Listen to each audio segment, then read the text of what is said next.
So, welcome to this week's episode of the Lovefly podcast. And today we're joined by Chris Short from Virgin Atlantic. Hi, Chris. Good afternoon. I think Thank you very much. I was going to say that was a great introduction. Yeah, thank you very much. And thank you, Joy.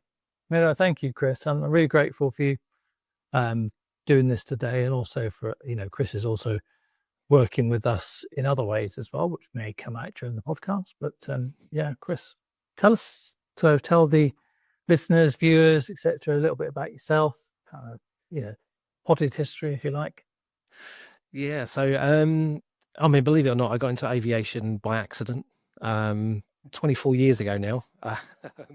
So yeah, I've kind of ended up in an industry that was purely by accident, and it's now basically taken over my life. And yeah, I can't see myself doing anything else. But yeah, I've been with Virgin Atlantic now this is my 14th year coming up. So yeah, my anniversary in a few months for 14 years with Virgin. I'm currently looking after all of our training delivery. So I look after all of our training delivery for all of our frontline teams. So I look after our cabin crew training, our airports training, customer centre and retail stores. So a real variety of training going on there. That is crikey. Yeah, exactly. Yeah, but it keeps me busy. I'm one of those people, if I've got to go to work, I'd like to be busy. So it certainly does that for me. But yeah, I kind of started out my career at Gatwick, actually.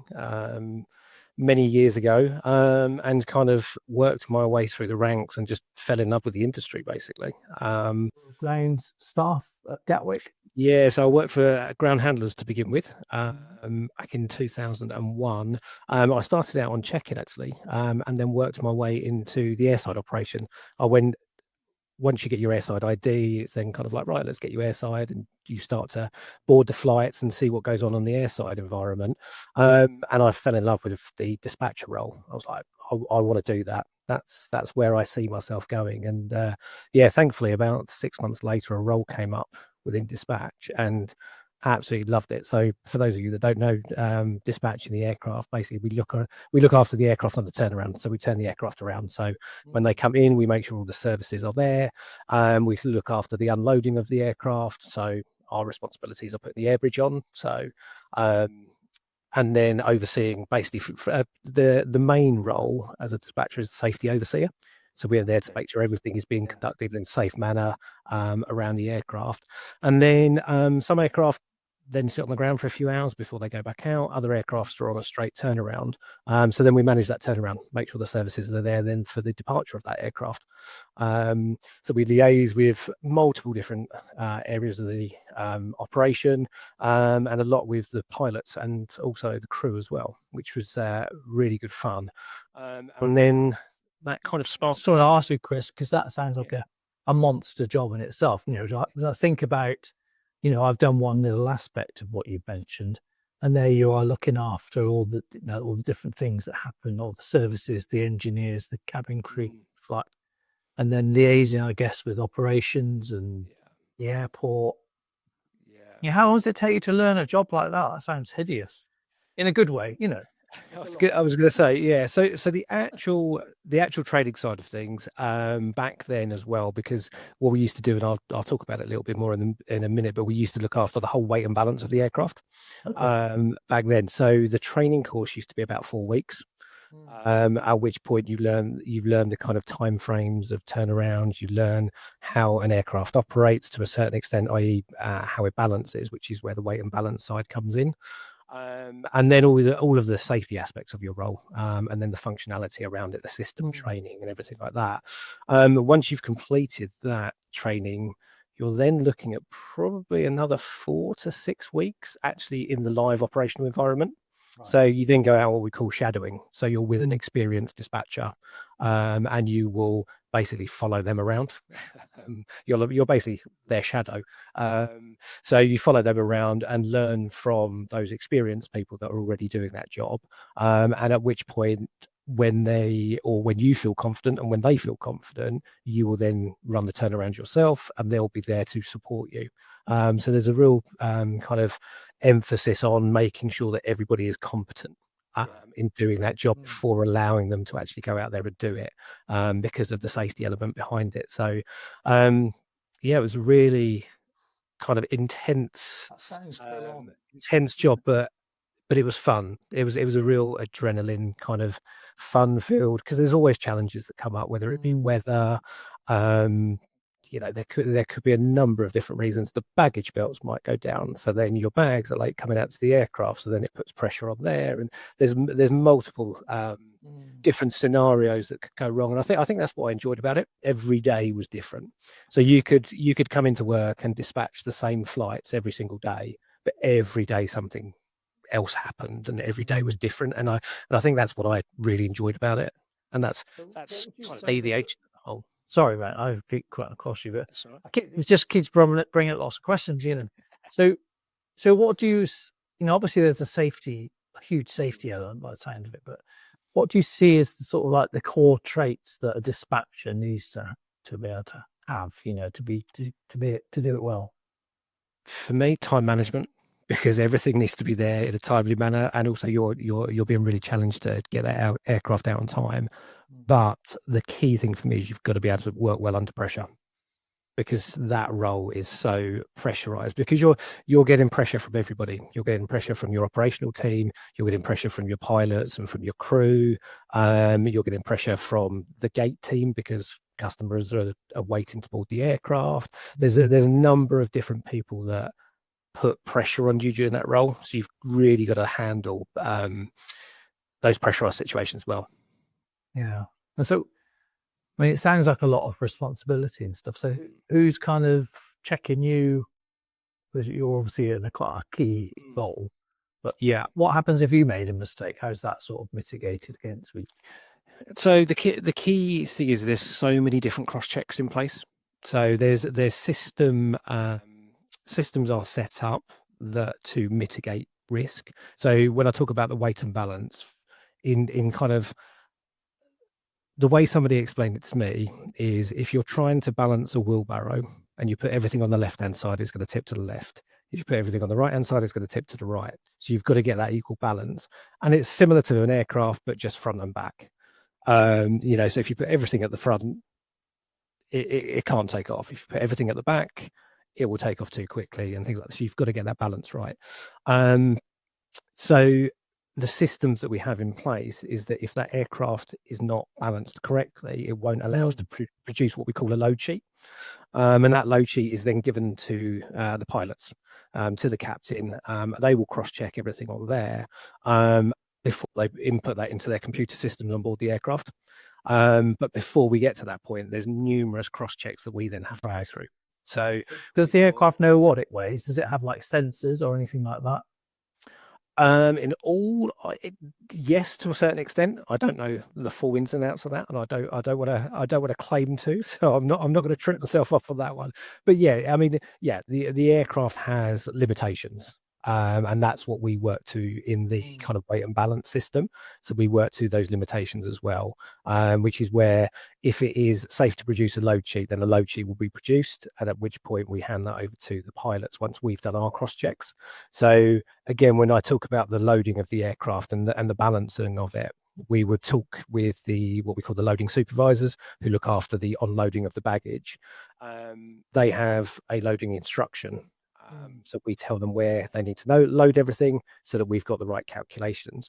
So we would cross-check everything with those, with the loading supervisors. And then once we were happy, we would input those figures into the system, at which point then the system will create the load sheet. And then I go through and check that again, based on the data that I've got, before I hand that over to the pilots, who then go through and cross-check it against all the information that they've got. So there's numerous cross-checks that are in place to avoid any, to mitigate risk, basically, and any human error ultimately. And those cross-checks over the years have come about by errors potentially being made. So everything that is put in place is there for a reason, and to protect the safety of the aircraft and everybody on board it. So safety side and again, we get audited quite regularly by the governing bodies to make sure everything that we are doing around the aircraft, on board the aircraft, is to the regulatory standard. So there's numerous checks in place. Yeah. What else are I going to ask? So like the crew and pilots and I don't know if engineers have this, but do you have to go in and have retraining or any of that, any sort of that you do? Right. Yeah, so any safety related elements of roles, we continuously go through training. So, um, with regards to kind of the dispatching of the aircraft, it's every 2 to 3 years, depending on what element of the training it is that you require. Right. For our cabin crew, they have to come back in every single year, Mm. and it's the only job that I know. And this is where I take my hat off to the whole of the cabin crew community worldwide, not just at Virgin Atlantic, but it's one of the only roles that I know where every single year they have to come back in and they are testing on their competency every single Yeah. year, and they have to reach a certain standard to be able to continue doing their job. So it's a real it's tough. It's a tough training course. Mm. But does the role of dispatcher still exist, like as you would have done Yeah. it? Yeah, so it's changed slightly now. So as a dispatcher back in the day, as I like to say, we used to look after we used to have the oversight of the aircraft in its entirety. So we would do the weight and balance in the Yeah. system at the departure gate and everything like that. It's now like with any business, you have to move forward with things, you have to look at Yeah. efficiency. So we now have what we call a global load control, and they will look after all of our aircraft. So they are highly trained in the weight and balance side of things and dangerous goods training, because like with any aircraft, we carry cargo and things like that. So they go through dangerous goods training as well. And then they look after the whole network from a load, from a weight and balance perspective. And that's fed off the information that our team then sent through to them. So all those cross checks that I talked about previously are all still in place. It's just done by there's probably, I suppose, an additional layer in now in the fact that somebody else is doing the weight and balance, but then the dispatcher at the aircraft side is also doing those checks as well as the pilots before they input that That's impressive. information. So yeah, it's changed over time, like with any business, with technology. Our dispatchers have all got iPads which they input all the data in, whereas back in the day, I used to Back in the write it all day. down. Oh, right, yeah, exactly. I used to write it all down on a bit of paper and then go back and input it into a system at the gate. So, Yeah. with the enhancements of technology comes, kind of natural efficiencies, I suppose. So yeah, which is fantastic, really. So it's quite nice to get a sense of, like, you're vetted, you're getting there, you're trained, you're tested and rechecked, and um, then you're cross-checking with each other, but also you've got the other backups like your systems plus Yeah, pilots and engineers, etc. And I think it's just absolutely. building that picture in people's minds of all these people regulated like you doing that. That's pretty. Yeah, How long do you absolutely. do that for, and Chris? So that I've done for probably the majority of my career. I started that back in, I think, 2002. And I only kind of moved away from it in 2017. And that's Right. when I joined our cabin team. So for many years, I'd worked alongside our crew, but I'd never really understood what they do when the aircraft door closes. Because, as a passenger, when I've got on holiday, I'm too busy watching a film or Yeah. eating my in-flight meal and things like that, that I've never really looked at what they do. And an opportunity came up for me to join our cabin crew team as a crew manager. So I moved into cabin back in 2017, at which point I had the um, privilege of doing the whole new hire course and getting my wings and actually flying. Oh wow. Um, Okay. and I have to say, at that point, I was 16 years into my career in aviation, and it is the toughest course I have ever done. Through all, I mean, the weight and balance and the dispatch training is it's rigorous. It's tough. There's a lot of things that you need to understand and know, and that you're tested on.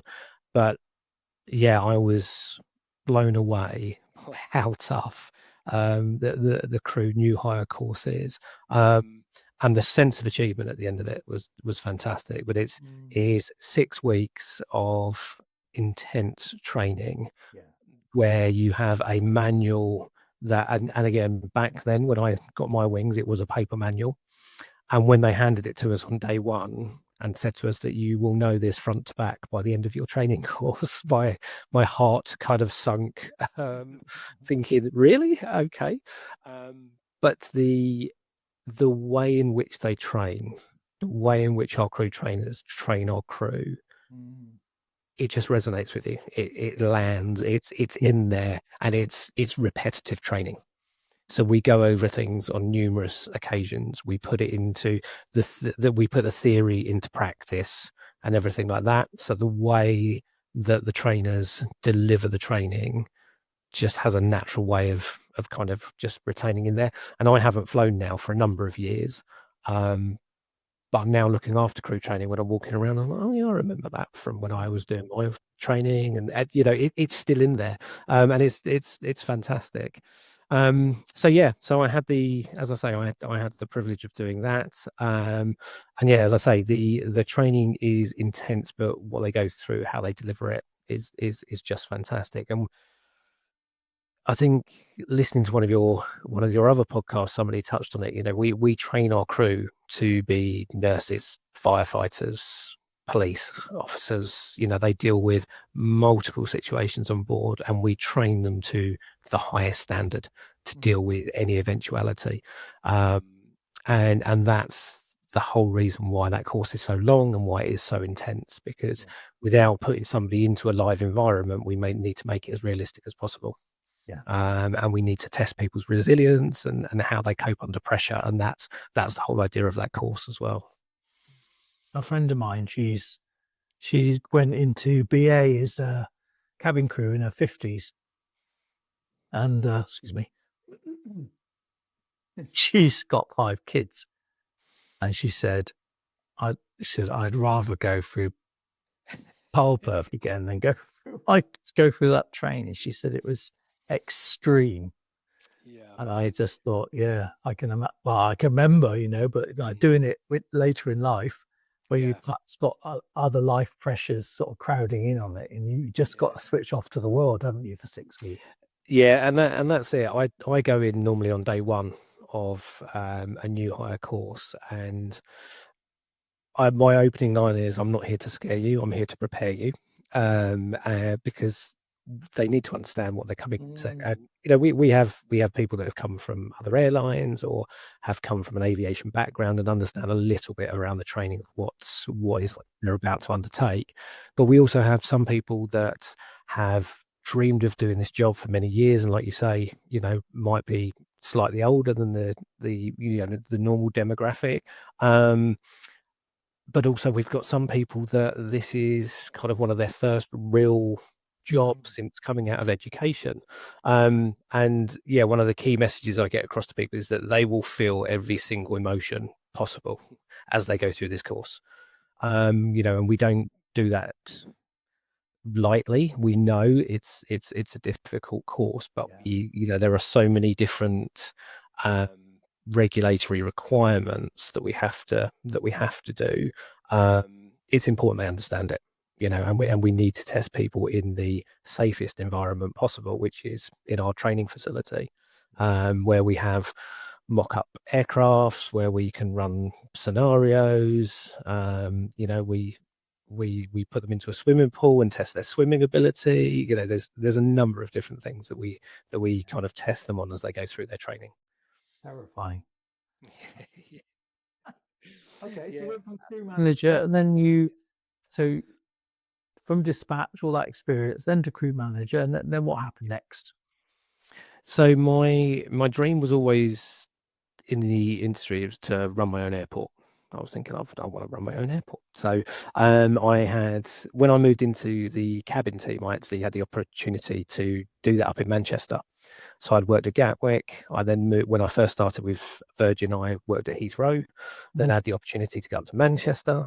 And then an opportunity came up for me to look after the whole of our ground team at Heathrow, which was quite a big step up for me.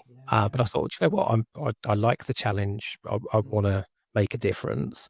And yeah, thankfully I was given the opportunity to lead the ground team up at Heathrow. So I moved back to Heathrow in 2019. And stayed there until 2023. At Mhm. which point, so I I love watching people's career grow, and that's one thing I love about Virgin. You know, we see so many people, and you know, today I talk to people that have been here for 30 years and things like that, and it's amazing. And I love people joining the business, watching them grow, watching them succeed in their career. And I could see some kind of, I suppose, challenges within our training. I Mhm. didn't feel like we were setting people up for success, and an opportunity basically came up within training to look after all the frontline teams. And I thought, actually, again, I feel like I can make a difference there. And I was excited to actually see what I could do to set people up for success at the start of their career. So I moved into this role in September 2023, and that's what's kind of led me to where I am today. So that was I would say a whistle stop tour, but that was a bit of a tour of my career so far. Yeah. You've got quite a broad background, haven't you? That gives you a lot of experience. So you can talk to people on lots of different levels. You've been at the airport, you've been on the apron, you've been in the air. You know, it's like it gives you quite a good uh, grounding. But you've also came and helped us. I did, and this podcast is perfect timing because yesterday I had a reminder come up on a social media site of my time with you back in 2018, 1st of May 2018, when I had the absolute honor to be a team leader and support people on one of your workshop days, which was absolutely fantastic. Honestly, the I know we spoke about it recently, but it's still something that sits with me today when I look at how people were first thing in the morning when they walked in that room, and you know, the anxious faces, there were a lot of emotions coming into that room Mhm. first thing in the morning. um and the journey they went on just in one single day. And at that point, the course that I helped support, and you had you were able to do a flight at the end of it as well, which was absolutely great. And to see people get on that aircraft and do that flight, and the look of just, yeah, the joy that these people had on their faces at the end of the day was just fantastic. And it was, yeah, really inspirational to see that journey that those people have gone through. Because I think sometimes if you don't have, if you don't understand what somebody's going through, like with flying, some people take it for granted. It's like, oh yeah, you just get on a plane and off you go. But if you have that fear, that step that those people take is huge. And that day, just seeing those people really kind of challenging themselves, tackling that fear, and the sense of achievement at the end of it was just absolutely phenomenal. Really, yeah. And like I say, it still sits with me today. So yeah, and I absolute honor to be a part of that. So yeah, that was great. We had trying to work out which course you're on because I was thinking would have been Gatwick, Heathrow. No, that was Manchester, that one. Ah, right, okay. Oh, yeah. So Manchester. Manchester. Yeah, that was a fantastic course up there. People were always super friendly. I mean, you used to have about 130 people or something. Yeah, I was really shocked at how many people were there, and it's absolutely fantastic. So yeah, really good to see. It does. Yeah, I think it always surprises them. They always say, "Oh, yeah, I know it'd be busy," but because people, even though it's one in five, many think they're the only one. They don't always know lots of people who are scared of flying. So when they get in a room and there's like hundreds of people there, that it boggles them. I think it's quite validating as well, though, because they're Yeah, thinking, well, I'm crazy. I'm just need to sort absolutely. of. Yeah, and that's exactly it. I think when you are dealing with a fear, a phobia, a mental health issue, anything like that, I think a lot of the time people feel like they're on their own. Nobody else is feeling the way they're feeling. So I think, yeah, to your point there on that day, just to see other people that, do you know what? This isn't just me. There are other people that have this same fear that, they're I suppose their backstory might be slightly different. Their actual point of, what their fear is might be different, but actually you're all dealing with it together. And I think that's amazing to see. And that's what's so wonderful to see as well on your social media pages and things like that. The support everybody gives to each other. It's just brilliant. Yeah. Yeah, it restores your faith in human nature. So Absolutely. how much people put themselves out to help each other, and people they don't even know, they're just Yeah. names in a little group.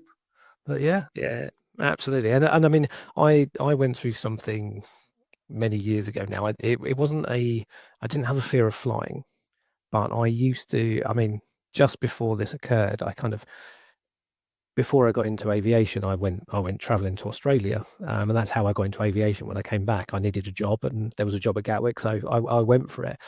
So I've flown around the globe and things like that, but um, quite some years ago now, I started suffering with anxiety.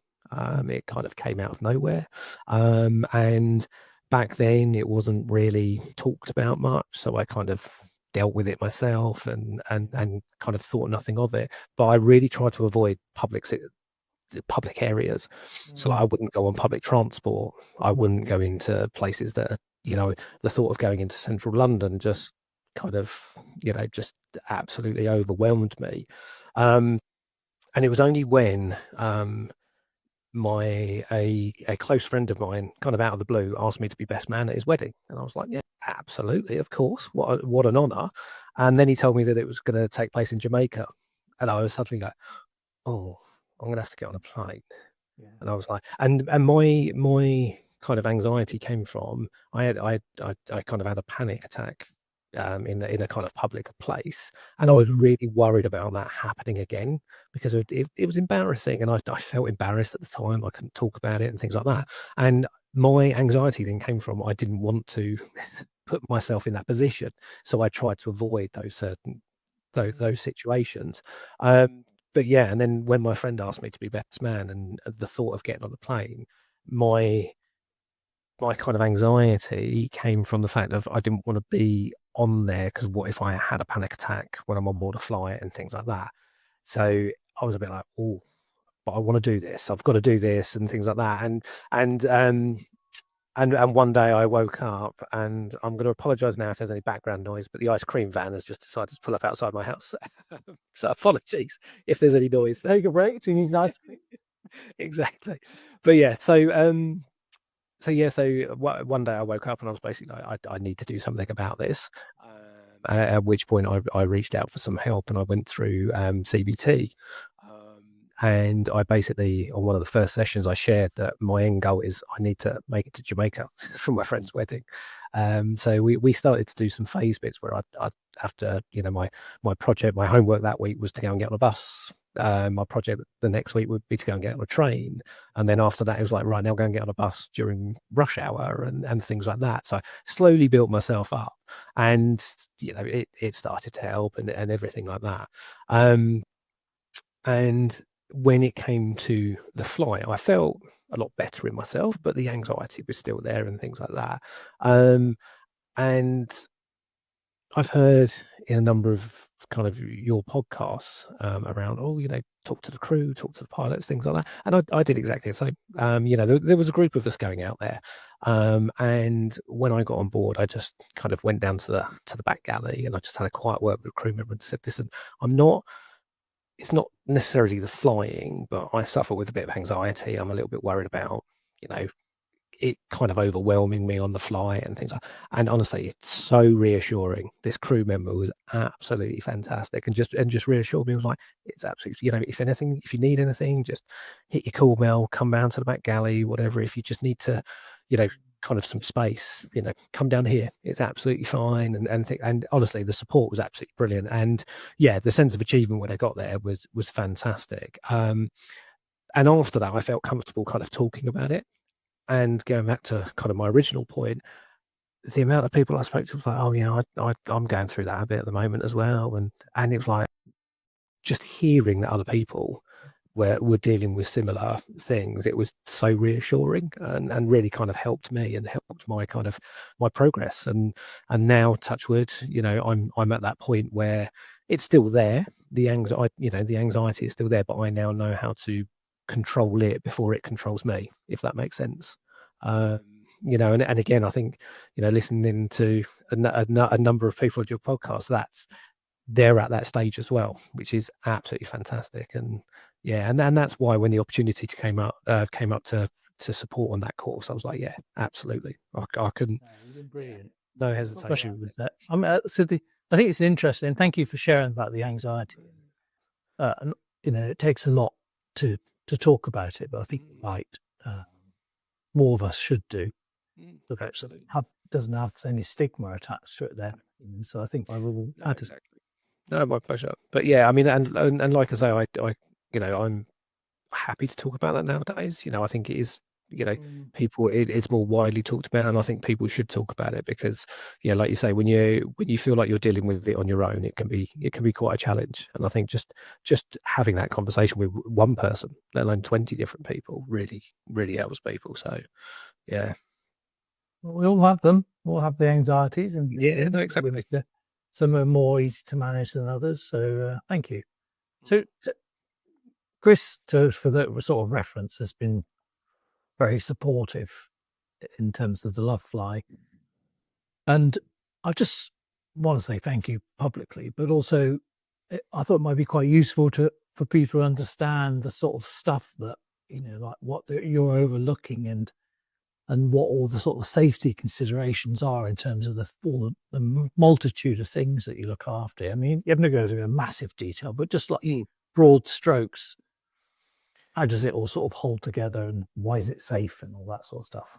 Yeah, no, absolutely. And yeah, I mean, for me, that's why when you spoke to me about this, there's no secrets out there, around what we do and what crew go through. And I think there is a lot of respect due for our crew and crews across the world for every airline in the fact of, they, to your point earlier on, they put their lives on hold for a large portion of time, where they have to dedicate themselves to this training. And the reason why we do that is that they don't have the luxury of picking up the phone or picking up a manual at 35,000 feet. They've got to be prepared to deal with every situation and every everything that kind of comes up. But again, what I caveat it with is 95% of what we train these people, they will never use, or we hope they will never have to use. But we have to train them just in case, because we want our people and our guests to be safe when they fly with us. So we put them through. It's kind of broken down into disciplines, basically what we call disciplines. So we look after our safety and security side of things, which is they go through that's probably the most intensive part of the training course, and that takes up probably around 2 to 2.5 weeks of their initial training, where they go through every aircraft type, how the aircraft works basically, and all of the equipment on board the aircraft, and then they get tested on how each piece of equipment works and how they use it in certain situations. And then we move on to the medical side of things. So what we call our aviation medicine side, where our teams are trained to such a high standard to deal with medical situations on board, and the equipment that we have, the crew have the ability to talk to doctors on the ground, and everything like that. So when they're dealing with medical situations, it might be a minor burn from a hot drink or something like that. Somebody spilt their coffee, or something, and they're dealing with a small burn. They're to the point of delivering a baby. It goes to the extremes basically, but we train them to a really high standard. And again, all the way through that training, they are being assessed. and there are pass or fail exams that they have to go through throughout the whole of their training course.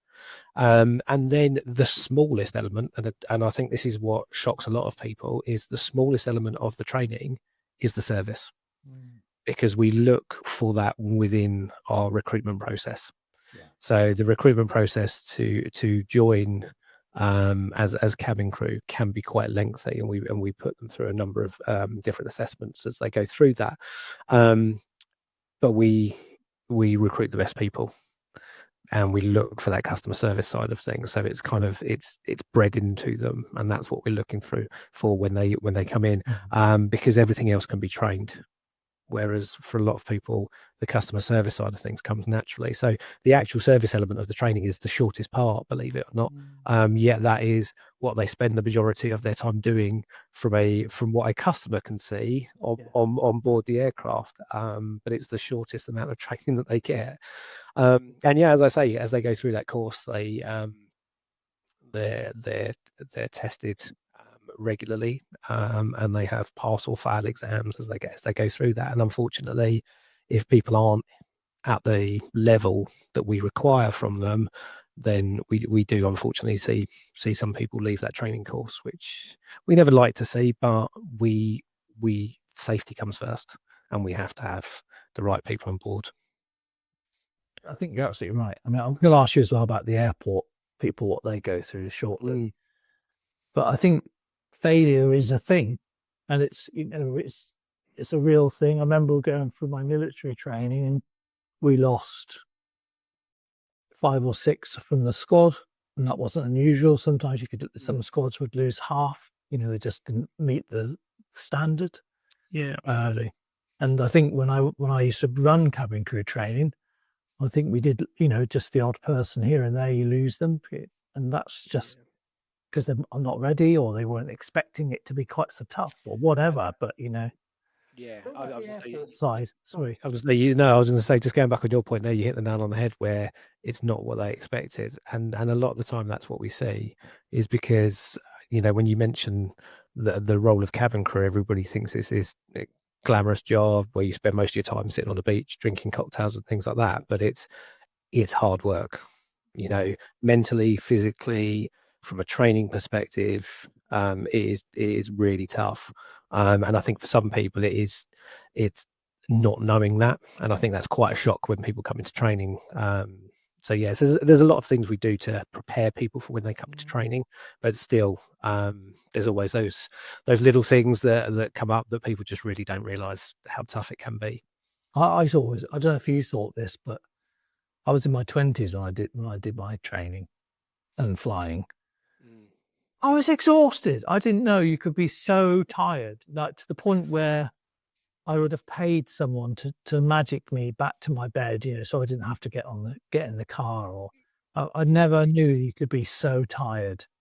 Like, I've done shift work before, but it was a whole nother level. Yeah. No, I was exactly the same. I had done shift work for many years, and you adapt to the shift work. Your body clock adapts and everything like that. But when you fly and you're moving between time zones as well, and your body clock is just all over the place. And yeah, it's exhausting, but they. I mean, as what I see every single day from our crew, they love it. They love their job. They love our customers, and that's what keeps them doing that job.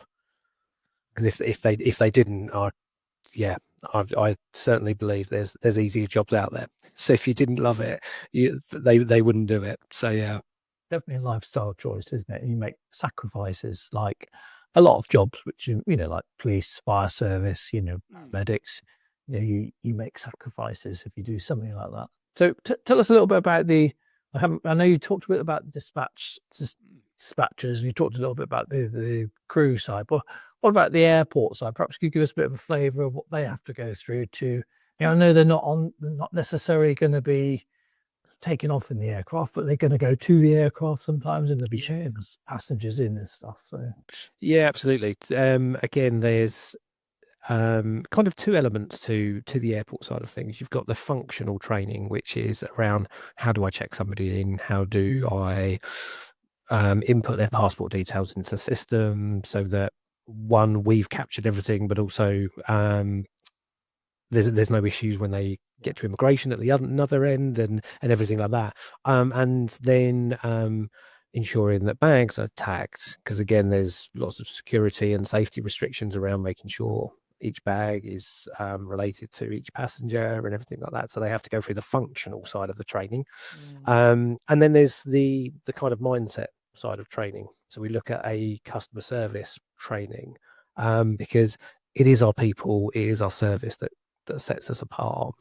So that for us is really important, to make sure everybody's journey through whichever airport they are departing and arriving to is the best possible. So then they go through the kind of mindset training of ensuring that they deliver that best service. So yeah, lots of elements involved. And then again, there's so much information to kind of retain and understand that a lot of the time it's kind of phased in the airport side of things. So they will focus on upskilling them and getting them competent and confident at kind of the check-in side of things, so the front of the house side, before they move to an airside role. Because again, there's more security checks that need to be done airside than there are landside. So we kind of phase that as people kind of build in their confidence and their competency levels, without overwhelming them as well, on an individual basis.